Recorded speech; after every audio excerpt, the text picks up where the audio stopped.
বড় ঝঞ্ঝাটে ফেলেছে সবাইকে, বড় ঝঞ্ঝাটে ফেলে দিয়েছে বিচারপতি। দুধ কি দুধ, পানি কি পানি, পরিষ্কার হয়ে যাবে। জল কতটা, দুধ কতটা, পরিষ্কার হয়ে যাবে। ভালো হলে জানুক সবাই।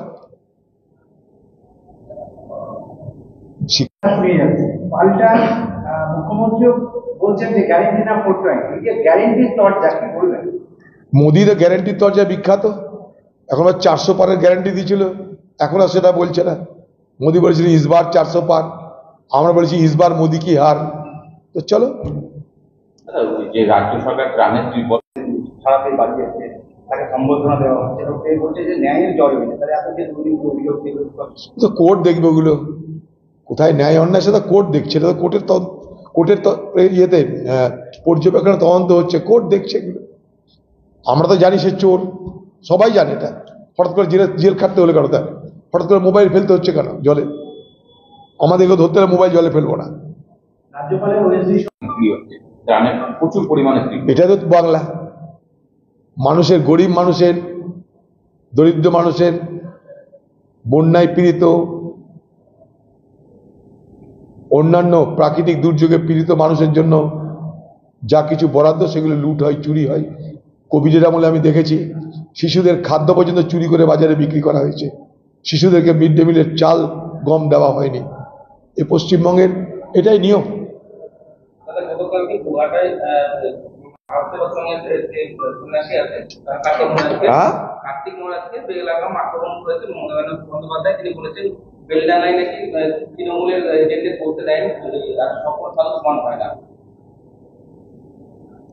ও তো গতবার তৃণমূলের নেতা শুভেন্দু অধিকারীর সঙ্গে ভোট করেছিল কার্তিক মহারাজ।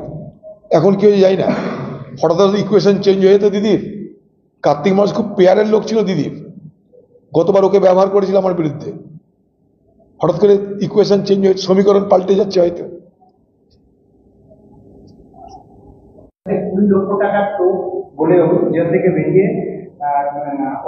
শুনেছি বলেছেন, সেগুলো বলেছেন। এটাই তো তৃণমূল করে, একদিকে প্রলোভন দেখায়, একদিকে প্রশাসন দেখায়। কিরকম সব জায়গাতেই করছে, এটাকে সাহসী আক্রমণ করে তৃণমূল, স্পিনসার অ্যাটাক।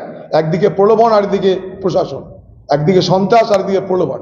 এই তো স্টাইল সব জায়গাতে করেছে, সন্দেশকারীতেও করেছে। ক্ষমতা এলে বিপিএল তালিকাভুক্তদের বছরে 10টা গ্যাস দিয়ে দেওয়া হবে ঘোষণা করছেন অভিষেক বন্দ্যোপাধ্যায়। ইন্ডিয়া জোট ক্ষমতা এলে কি হবে সেটা ইন্ডিয়া জোট ঠিক করবে। ইন্ডিয়া জোটের মালিক কি খোকাবাবু নাকি? এখন থেকে আগ বাড়িয়ে ইন্ডিয়া জোট করার মধ্য দিয়ে তারা নিজেদের হারিয়ে যাওয়া ভোট ব্যাংকটাকে রক্ষা করতে চাইছে। তাই ইন্ডিয়া জোটের তরফদারি করতে গিয়ে যা তার ক্ষমতা নেই, ক্ষমতার বাইরে কথা বলছেন। ওকে কে পুছে বাংলায় বলুন কি পদে আছে যে তাকে তার কথাতে এত মান্যতা দিতে হবে?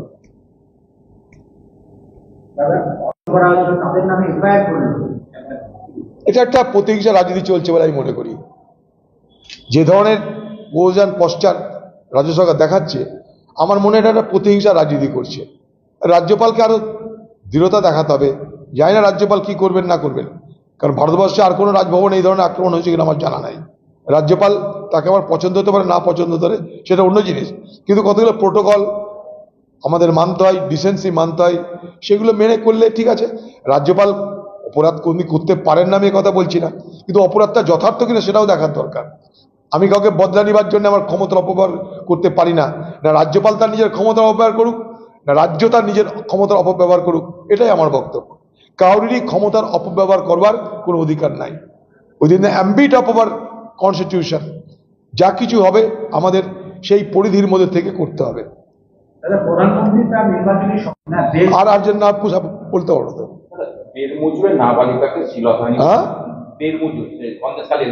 এবার নাবালিকাকে শ্লীলতাহানির অভিযোগ এবং তৃণমূলের এক নেতাকে ঘটনায় আটক। কি বলে? সন্দেশখালী মানেই সন্ত্রাস, সন্দেশখালী মানে যৌন নির্যাতন। সে যৌন নির্যাতন করার সময় বয়স মানে না।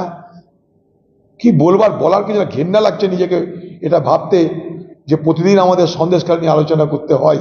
কোন বাংলায় বসবাস করছি?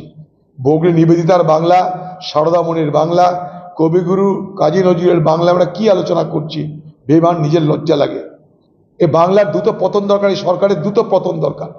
এই সরকারকে দ্রুত উৎখাত করতে না পারলে এই বাংলায় এই যন্ত্রণা, এই জ্বালা, এই ধর্ষণ, এই অত্যাচার চলতেই থাকবে।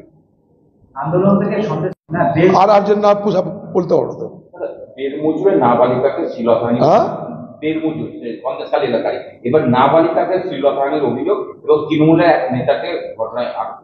কি বলে সন্দেশখালী মানেই সন্ত্রাস, সন্দেশখালী মানে যৌন নির্যাতন। সেই যৌন নির্যাতন করার সময় বয়স মানে না। কি বলার কিছু না, ঘেন্না লাগছে নিজেকে এটা ভাবতে যে প্রতিদিন আমাদের সন্দেশখালী নিয়ে আলোচনা করতে হয়। কোন বাংলায় বসবাস করছি? বগরি নিবেদিতার বাংলা, সারদামণির বাংলা, কবিগুরু কাজী নজরুলের বাংলা আমরা কি আলোচনা করছি? বেমান, নিজের লজ্জা লাগে। এই বাংলার দ্রুত পতন দরকার, এই সরকারের দ্রুত পতন দরকার।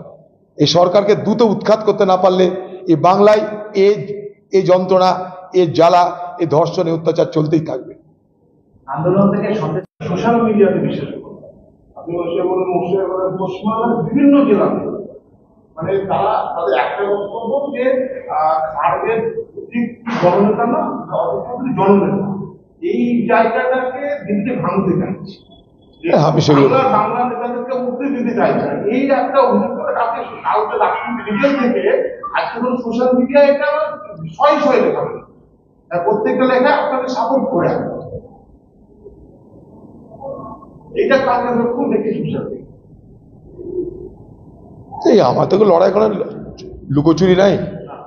যেটা ঘটনা সেটা বলছি, এখনো বলবো।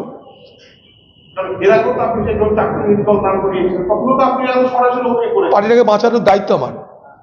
আমি কংগ্রেসের একজন কর্মী, আমি কংগ্রেসের একজন দায়িত্বে আছে রাজ্যে। আমার দায়িত্ব পার্টিটাকে বাঁচানো, সেই কাজ তো করতেই হবে আমাকে। আমি ধর্মচ্যুত হতে পারবো না। ধর্মচ্যুত এসেন্সে রাজনৈতিক ধর্মচ্যুত হতে পারবো না। দাদা কালকে এই এসএসসির মামলায়